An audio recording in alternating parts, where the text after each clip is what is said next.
नमस्कार, मैं हूं पुनीत पाठक और आप देख रहे हैं छत्तीसगढ़ आज। बहुत स्वागत है आप सबका।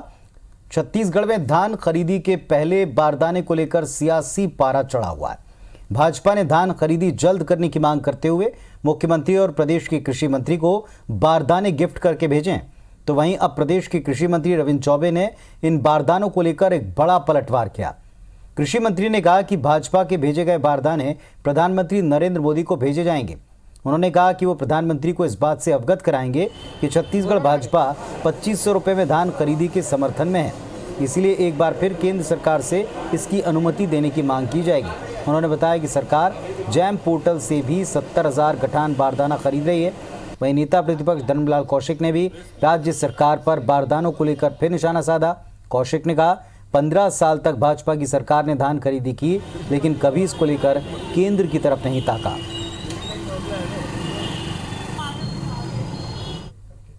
समूचे भारतीय जनता पार्टी की ओर से इस देश के परम सम्माननीय प्रधानमंत्री श्री नरेंद्र मोदी जी को बारदाना भेजूंगा और आग्रह करूंगा कि भारतीय जनता पार्टी भी चाहती है कि छत्तीसगढ़ के किसानों को माननीय मुख्यमंत्री भूपेश बघेल जी के द्वारा जो 2500 रुपया क्विंटल दिया जा रहा है, उसी भाव में धान की खरीदी किया जाए। 15 साल में भारतीय जनता पार्टी की सरकार में धान खरीदी हुई है।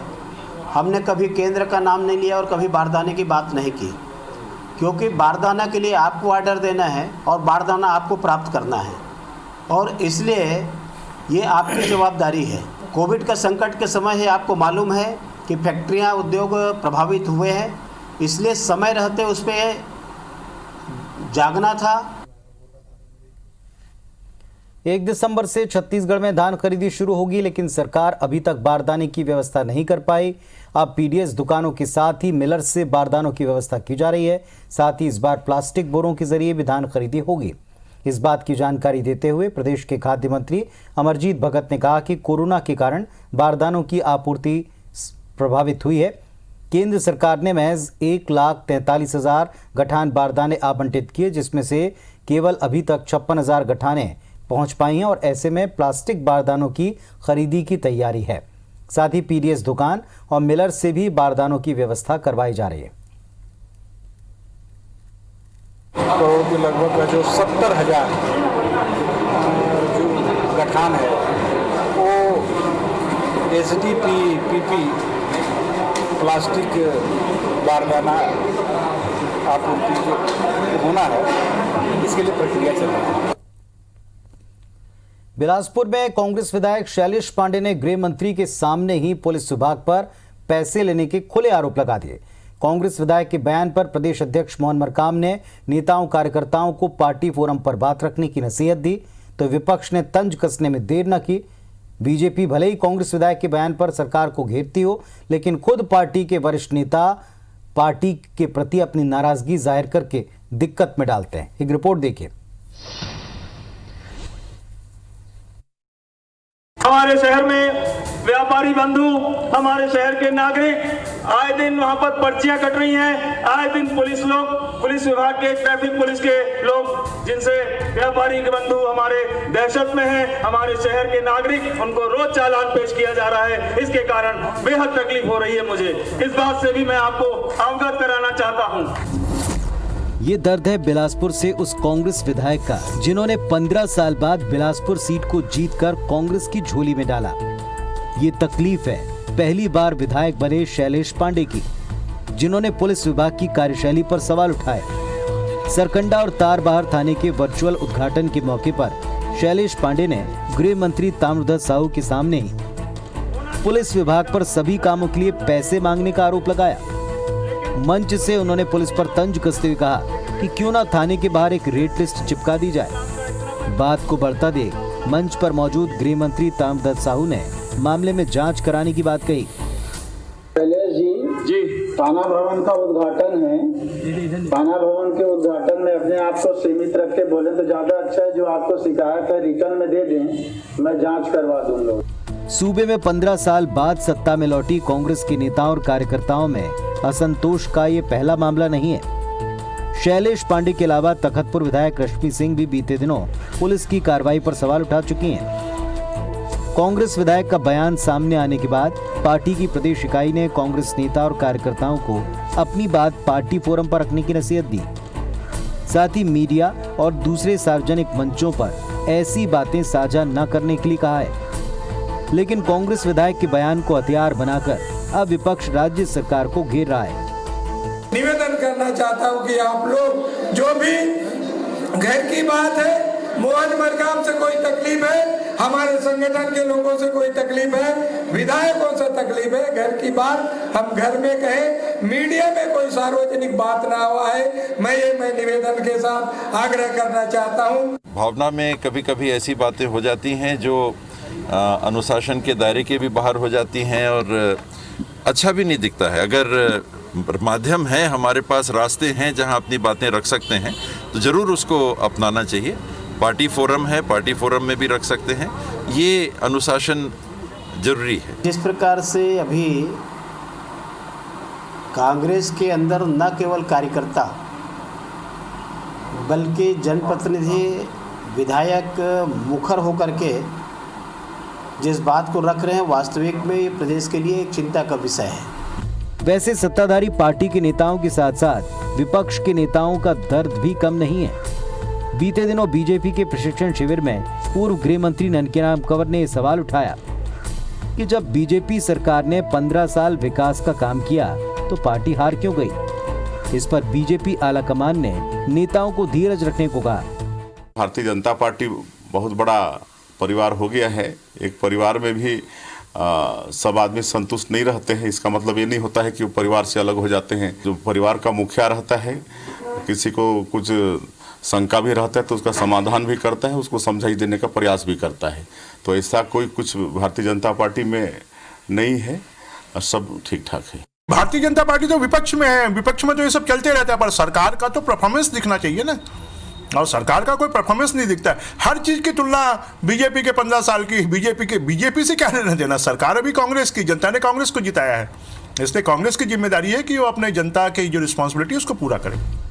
छत्तीसगढ़ में जब बीजेपी की सरकार थी तब भी नेताओं और कार्यकर्ताओं की शिकायतें सामने आती रहीं। अब 15 साल बाद सत्ता में लौटी कांग्रेस के नेताओं में भी धीरे धीरे असंतोष दिख रहा है। सवाल ये, दर्द दूरियों में तब्दील होगा या फिर शांति काल में शुरू हुआ शीत युद्ध वक्त के साथ खत्म हो जाएगा। सौरभ सिंह परिहार, IBC 24, रायपुर। धनतेरस पर मुख्यमंत्री भूपेश बघेल ने फर्जी चिटफंड कंपनियों के निवेशकों को एक बड़ी राहत देते हुए करीब 7.5 करोड़ रुपए उनके खातों में ट्रांसफर किए। निवेशकों से धोखाधड़ी करने वाली कंपनी यालस्को रियल एस्टेट पर सरकार ने कार्रवाई की और चिटफंड कंपनी की संपत्ति कुरकर करीब 17,000 निवेशकों को पैसे वापस दिलवाए हैं। मुख्यमंत्री भूपेश बघेल ने अपने निवास दफ्तर से ऑनलाइन राशि को ट्रांसफर किया। सरकार ने निवेशकों को उनकी जमा राशि दिलाने का वायदा अपने घोषणा पत्र में किया था और इस तरह कांग्रेस सरकार ने एक और वायदे को पूरा किया है। वहीं एजेंट्स के लिए भी सरकार संवेदनशील रवैया अपनाए हुए है। पिछली सरकार में एजेंट्स को अपराधी बनाया गया था। चलिए ठीक है। Chit fund company Yalco real estate and agro farming limited के निवेशकों को ये राशि लौटाने का जो कार्यक्रम आयोजित किया गया है और हमारे जिला प्रशासन और पुलिस प्रशासन ने मिलकर जो मेहनत की है उसके कारण से 16,000 से अधिक निवेशकों को 30% राशि जो वापस की जा रही है। सभी निवेशकों को मैं बधाई देता हूं, शुभकामना देता हूं कि आपका तो 100% राशि डूब गया था, लेकिन प्रशासन के शासन के सजगता से ये 30% राशि वापस की जा रही है। हमारी कोशिश होगी कि उनके और परिसंपत्ति जहां भी हो पता करके उनके भी नीलामी या कुर्क की प्रक्रिया जो न्यायालयीन प्रक्रिया है उसको पूरा करते हुए वो राशि आपको वापस कर दी जाए। छत्तीसगढ़ में फर्जी जाति प्रमाण पत्र के आधार पर सरकारी नौकरी करने वाले कर्मचारियों पर गाज गिरना तय है। सामान्य प्रशासन विभाग ने इन कर्मचारियों पर कार्रवाई के निर्देश जारी कर दिए। मुख्यमंत्री भूपेश बघेल ने ऐसे शासकीय कर्मचारियों को नौकरी से तत्काल बर्खास्त करने का निर्देश दिया। साथ ही कहा कि स्टे ऑर्डर प्राप्त कर संपूर्ण प्रकरणों में महाधिवक्ता के माध्यम से शीघ्र सुनवाई करने के लिए हाईकोर्ट से अनुरोध किया जाएगा। जिन कर्मचारियों के जाति प्रमाण पत्र गलत पाए गए हैं उन्हें तत्काल महत्वपूर्ण पदों से अलग किया जाएगा और ऐसे सभी प्रकरणों की सामान्य प्रशासन विभागवार नियमित समीक्षा करेगा। ऐसे कुल 758 प्रकरण प्राप्त हुए थे, जिनमें से 659 प्रकरणों की जांच के बाद निराकरण किया गया। शेष 267 प्रकरणों में जाति प्रमाण पत्र फर्जी पाए गए, जिसे संबंधित विभागों को कार्रवाई के लिए भेजा गया। इनमें से अधिकांश प्रकरण उच्च न्यायालय में विचाराधीन हैं या फिर स्टे ऑर्डर प्राप्त है।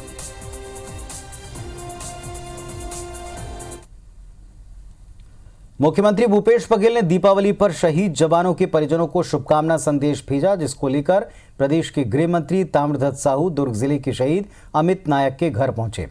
उन्होंने मुख्यमंत्री का संदेश परिवार वालों तक पहुंचाया। इसके अलावा सीएम का शुभकामना संदेश डीजीपी समेत राज्य के सभी जिलों के पुलिस अधीक्षक शहीद जवानों के परिजनों तक पहुंचाएंगे।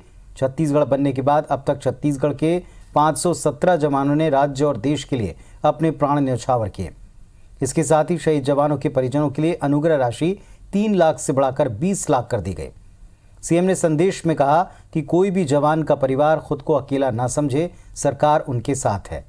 वैसे ऐसा पहली बार हो रहा है जब सीएम का संदेश परिजनों तक इस तरह पहुंच रहा है।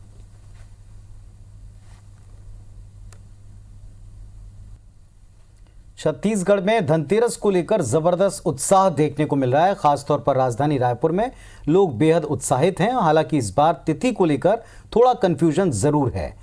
चाहे कारोबारी हो या ग्राहक, सभी को 2 धनतेरस होने के कारण खरीदारी में दिक्कतें आई हैं। व्यापारियों के मुताबिक कुछ लोगों ने कल के लिए अपना सामान बुक किया, लेकिन अब वो आज लेने के लिए पहुंच रहे हैं और ऐसे में उनकी तरफ से कोशिश है कि लोग निराश ना हों।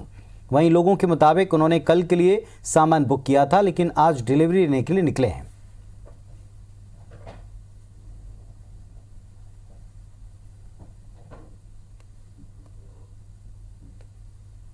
पूरी तरह से मैनेज कर रहे हैं। जो 12 को मांग रहा है उसको 12 को दे रहे हैं, जो 13 को मांग रहा है उसको 13 को देंगे। जिन्होंने 12 को बुक कराई है वो 13 चाहते हैं तो उनको 13 देंगे। जिन्होंने 13 को बुक कराई है आज 12 को आके मांग रहे हैं उनको 12 को देंगे।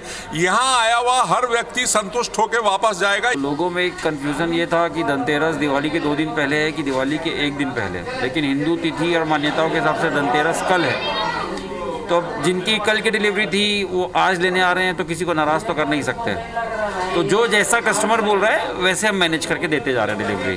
इन 2 दिन चूँकि धनतेरस पड़ा इसलिए बहुत सारी कन्फ्यूज़न भी है, लेकिन सब अपने अपने मोड से, सब अपने अपने तरीके से मान रहे हैं। आज जैसे कि बहुत सारे लोगों ने गूगल में सर्च किया है तो गूगल में आज का धनतेरस दिखा रहा है, तो हम उसके हिसाब से भी आज खरीदारी करने आ गए कि आज का धनतेरस है कर। पटाखों से होने वाले वायु और ध्वनि प्रदूषण के साथ साथ इस साल कोरोना महामारी को देखते हुए खास तौर पर नेशनल ग्रीन ट्रिब्यूनल ने देश के चुनिंदा शहरों में पटाखों के इस्तेमाल की इजाज़त दी है। हालांकि छत्तीसगढ़ में वायु गुणवत्ता मॉडरेट स्तर की है, लिहाजा पटाखे फोड़े जा सकते हैं, लेकिन केवल 2 घंटों के बीच में, और वो भी केवल ग्रीन पटाखे ही चलाए जा सकते हैं। हरित पटाखे या ग्रीन पटाखे हानिकारक और प्रतिबंधित केमिकल का इस्तेमाल इनमें नहीं होता। क्या होते हैं ये ग्रीन पटाखे, कैसे कम नुकसानदायक होते हैं, पटाखा खरीदते समय आप कैसे इनको पहचान सकते हैं, इन सारी बातों पर हमारे सहयोगी राजेश राज जो हैं उन्होंने पर्यावरण संरक्षण मंडल के सचिव सदस्य आरपी तिवारी से खास बातचीत की। राजेश राज की रिपोर्ट देखें। कोरोना महामारी के बीच पर्व मनाना है, खुशियां भी मनानी है, लेकिन इस बीच आप ग्रीन पटाखे जलाएं, ये बेहतर होगा आपके स्वास्थ्य के लिए भी, पर्यावरण के स्वास्थ्य के लिए भी। तो ग्रीन पटाखों को लेकर क्या निर्देश जारी किए एनजीटी ने, और पर्यावरण संरक्षण मंडल के सचिव सदस्य हमारे साथ है जानकारी देने के लिए। पहली बात तो सर ये कि ग्रीन पटाखे होते क्या है, कैसे लोग पहचानें? एक आम आदमी के लिए ग्रीन पटाखे का सबसे जो आसान तरीका है उसको हमें कहना चाहिए, अन्य पटाखों की तुलना में इसमें 30% कम आवाज़ और धुआं उत्पन्न होता है सामान्य भाषा में। दूसरी बात, ग्रीन पटाखे कैसे पहचानेंगे? इसमें एक लोगो होता है, ग्रीन लोगो, किसमें? पटाखे के ऊपर, जिसको बोलते हैं QR कोडिंग। जहाँ पे कोडिंग देख लेंगे तो पता चलेगा कि ग्रीन पटाखा है। अच्छा सर, क्यों जरूरी हो गया है आज की तारीख में, कम से कम ये जो अभी कोविड को लेकर के चल रहा है समय? अगर आपको शायद ये जानकारी होगी, जो कोविड की जो समस्या है उसमें सबसे ज़्यादा आदमी प्रभावित कैसे होता है? जो आदमी का स्वतंत्र तंत्र, जो आपका श्वसन तंत्र होता है, रेस्पिरेटरी सिस्टम, उसमें प्रभावित होता है। और ये ठंड का महीना है, ठंड के महीने में क्या होता है, जब आप धुआं निकलता है कहीं भी तो वो जल्दी ऊपर उठता नहीं है, वो नीचे बैठता है। तो जो हमारे जो आम आदमी है, जितना ज़्यादा वो मतलब आबादी बढ़ेगी, मतलब फाटक इस्तेमाल करेंगे, तो उनके लंग्स में ज़्यादा धुआं जाएगा तो लंग्स के प्रभावित होने की संभावना है, तो जिससे कि कोरोना जल्दी अटैक कर सकता है। अतः कोरोना के प्रति ज़्यादा सेंसिटिव हो जाएंगे, इसलिए फटाकों को कम से कम फोड़ना जरूरी होता है। कोई विशेष मुहिम या फिर कोशिश जो आपकी ओर से या फिर जिला प्रशासन की जा रही है? बिल्कुल, हमने बहुत ज़्यादा प्रयास किया। पहली बात तो जो हमारे प्रदेश के मुख्य सचिव महोदय हैं, उनकी ओर से जितने प्रदेश के हमारे कलेक्टर्स और एसपीज़ हैं, उनको हमने इसके बारे से नोटिस जारी कर दिया है कि आपको ये अंतराल में रात में दिवाली के समय केवल रात में 8 से 10 2 घंटे जलाना है। इस तरह छठ पूजा में क्या समय निश्चित कर दिया है, गुरु नानक पर्व निश्चित कर दिया है, क्रिसमस आने वाला है अगले महीने, उसके लिए समय निश्चित कर दिया है, केवल 2 घंटे की समय दिया है पटाखे फोड़ने के लिए। दूसरी बात, जितने 27 जिले 28 जिले हमारे, हमने सजा अवेयरनेस के लिए बड़े बड़े होर्डिंग लगाए हैं। माननीय मुख्यमंत्री महोदय का, हमारे जो माननीय मंत्री जो आवास प्रधान, उनके हमने माध्यम से लोगों को संदेश दिया है। तो सरकार से लेकर के तमाम संस्थाएं आपके स्वास्थ्य के लिए, पर्यावरण के स्वास्थ्य के लिए ये कोशिश कर रही है, और ये अब आपकी जिम्मेदारी है कि जब भी आप अगर पटाखा जलाना ही चाहते हैं, फोड़ना ही चाहते हैं, तो ग्रीन पटाखे का ही इस्तेमाल करें। ये तरीके बता दिए कि पैकेट में उसके ग्रीन लोगो लगे रहते हैं, फ़ायदे भी बता दिए कि आवाज़ कम होती है, प्रकाश कम होता है, धुआं कम होती है। तो ये तमाम चीज़ें हैं जिसको अपनाकर आप इस बार की दिवाली सेफ मना सकते हैं और कोरोना से लड़ने में भी अपना और परिवार समाज की मदद कर सकते हैं। कैमरा पर्सन लखन शर्मा के साथ राजेश राज, IVC 24 रायपुर। तो वाकई पटाखों का इस्तेमाल ना करें तो इससे बेहतर कोई बात नहीं, लेकिन अगर करना ही है तो गाइडलाइंस का पालन करते हुए ग्रीन पटाखों का इस्तेमाल करें। शुभ और सेफ दीपावली आपके लिए हो, और सेफ खरीदारी करें, मास्क पहनकर ही जाएं, ये आपसे अपील है। नमस्कार।